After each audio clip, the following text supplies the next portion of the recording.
Welcome to this special presentation on the timeless wisdom of Telugu poet Vemana, a visionary whose words continue to inspire us even today.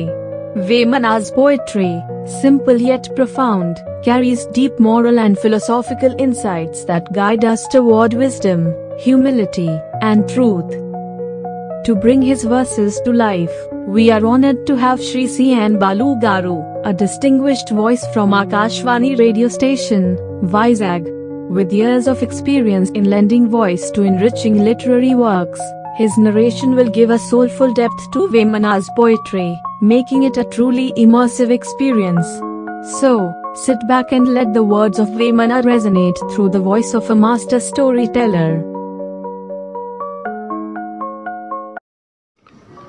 మిరపగింజ చూడ మీద నల్లగ నుండు కొరికి చూడలోన చురుకుమనను సజ్జనులకు వారి సార బిట్టుల నుండు విశ్వదాభిరామ వినువేమ. మిరియం చూడటానికి పైకి నల్లగా ఉంటుంది, కాని కొరికి చూస్తే గాని తెలియదు దాని సారమెంతో. సజ్జనులు కూడా అంతే, వారిని పైపైన చూసి విలువ కట్టకూడదు అని వేమన్న ఉవాచ.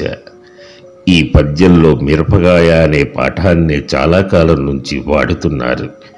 కొన్ని తాటాకు ప్రతుల్లో, చాలా అచ్చు ప్రతుల్లో ఇలాగే ఉంది. వేమన కాలానికి మిరపకాయలంటే మిరియాలే. మరి ఇప్పటి మిరపకాయలకు చిల్లి ఆ పేరు ఎట్లా వచ్చింది? మిరప పంటను మొదటిసారి ఇండియాకు పోర్చుగీసు వారు తెచ్చారు. 1498లో వాస్కోడిగామా కాలికట్లో దిగాడు. 16వ శతాబ్దంలో పోర్చుగీసు వారు గోవాను పాలనా కేంద్రంగా ఏర్పరచుకున్నారు. మరి మన గుంటూరు జిల్లాకు ఎప్పుడొచ్చింది ఈ పంట? మార్కోపోలో మోటుపల్లి రేవును సందర్శించిన తరువాత ఈ పంటకు క్రమంగా ఆ ప్రాంతంలో ప్రాచుర్యం లభించి ఉంటుంది. కాబట్టి వేమనకు మిరప పంట తెలియదు. మిరప వచ్చిన తరువాత దానికి ఏం పేరు పెట్టాలి? మిరియంలో కూడా కారం ఉంది కాబట్టి దానికి ఆ పేరు పెట్టారు. బ్రౌన్ నిఘంటువుల్లో కూడా మిరియాలు అంటే బ్లాక్ పెప్పర్ అనే అర్థం ఉంది. అది మొగని తల మీద మిరియాలు నూరుతున్నది అనే ప్రయోగం వల్ల మిరప కాదు మిరియాలనే అర్థం. మిరప గింజ చూడ మీద నల్లగా నుండు అంటే చిల్లీ నల్లగా ఉండదు కదా. పోర్చుగీసు వారు ఆ పంటను చిల్లీ దేశం నుంచి తీసుకొచ్చారు, అందుకే దానికి ఆ పేరు. సారం అంటే శ్రేష్టమైన అనే అర్థం ఉన్న చేవ, బలం, సత్తా అనే అర్థాలు ఇక్కడ సరిపోతాయి. సందర్భాన్ని బట్టి సారానికి ఛాయలు మారుతాయి. భూసారం అంటే ఎసెన్స్. ఇందులో సారం లేదు అంటే పస లేదని.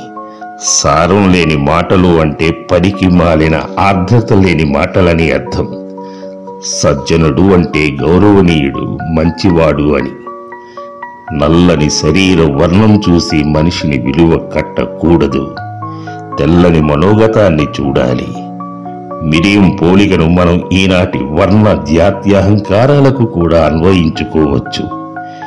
ఎప్పుడో 400 ఏళ్ల నాటి వేమన పద్యం ఇప్పటికీ ఎంతో ఆదర్శంగా, విశాల రమ్యంగా ఉంటుందో దీనివల్ల తెలుస్తోంది.